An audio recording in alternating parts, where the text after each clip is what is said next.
क्या शाहिद अफरीदी इसराइल के हामी हैं? इस बात का चर्चा पाकिस्तान के सोशल मीडिया के ऊपर ईद की छुट्टियों के दौरान खूब हुआ और इसकी वजह यह है कि इसराइल की हामी एक तंजीम का दावा है कि शाहिद अफरीदी ने इसराइली मग़वियों की रिहाई के उनके मुतालबे की हिमायत कर दी है। और इस दावे को साबित करने के लिए फ्रेंड्स ऑफ इसराइल नामी तंजीम ने एक्स पर एक तस्वीर भी पोस्ट की। ये सेल्फी तस्वीर बरतानिया के शहर मैनचेस्टर में बनाई गई, जिसमें शाहिद अफरीदी को तंजीम के को चेयरमैन और डिप्टी चेयरमैन के साथ खड़ा देखा जा सकता है, जिनमें से एक के हाथ में एक पॉम्फलेट भी है जिस पर हमास की जानिब से मुबैना तौर पर मग़वी इसराइली बच्चों से मुतालिक एक इबारत दर्ज है। पॉम्फलेट पर वाज़ेह तौर पर दर्ज था कि उन्हें वापस लाओ, यानी कि ये लोग 7 अक्टूबर को हमास की जानिब से यरग़माल बनाए गए इसराइलियों की रिहाई का मुतालबा कर रहे थे।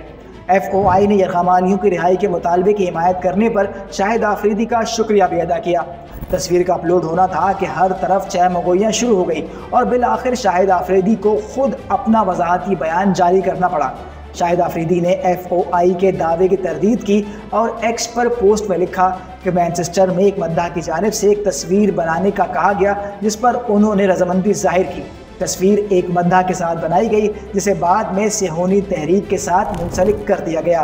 अफरीदी का कहना था कि फ़लस्तीन में मासूम लोगों को अज़ियत में मुब्तला देखने के वाक़यात दिल दहला देने वाले हैं, लिहाजा मैनचेस्टर में पोस्ट की गई कोई भी तस्वीर किसी भी ऐसी सूरत हाल के लिए मेरी हिमायत की अक्कासी नहीं करती जहाँ इंसानी जानें ख़तरे में हों।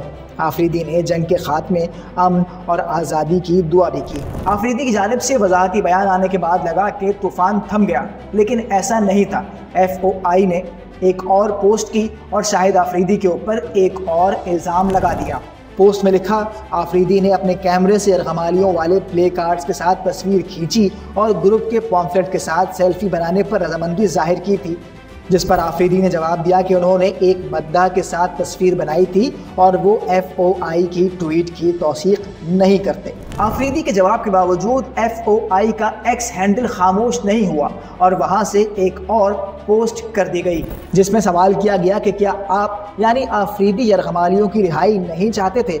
आपने हमारे प्ले कार्ड्स के साथ अपने फ़ोन से एक तस्वीर मांगी और फिर यरग़मालियों की रिहाई के पॉम्फलेट के साथ सेल्फी लेने के लिए तैयार हुए, जिसमें वाज़ेह तौर पर हमास की क़ैद में मौजूद इसराइली यरग़मालियों की रिहाई का मुतालबा दर्ज था।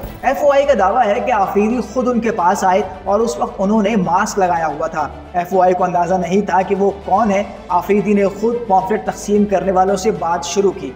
अफरीदी ने अपना मास्क हटाया और मेन ग्रुप की जानिब जाते हुए तस्वीर की दरख्वास्त की। ग्रुप का मजीद लिखना था कि शाहिद अफरीदी अंग्रेज़ी पढ़ सकते हैं। उन्होंने देखा था कि वो लोग वहाँ इसराइली यरग़मालियों के लिए बड़े प्ले कार्ड्स के साथ खड़े थे। शाहिद अफरीदी ने अपने चेहरे के सामने यरग़मालियों वाले पोस्टर के साथ तस्वीर बनाने पर रजामंदी जाहिर की थी। शाहिद अफरीदी को मालूम था कि वो क्या कर रहे हैं और उन्होंने अपनी मर्ज़ी से हिमायत की पेशकश की थी। आपको शायद ये अच्छा ना लगे, लेकिन ये सच है, आपको इसका सामना करना पड़ेगा। इसराइली ग्रुप के दावों के ऊपर शाहिद अफरीदी ने मजीद कुछ नहीं लिखा। शायद उन्हें लगा हो कि इस ग्रुप के दावों के ऊपर मजीद कुछ लिखना या फिर कहना इस ग्रुप को गैर ज़रूरी अहमियत देने के मुतरादिफ होगा। मज़ीद न्यूज़ अपडेट्स और डिजिटल स्टोरीज के लिए सब्सक्राइब करें डॉन न्यूज़ पाकिस्तान।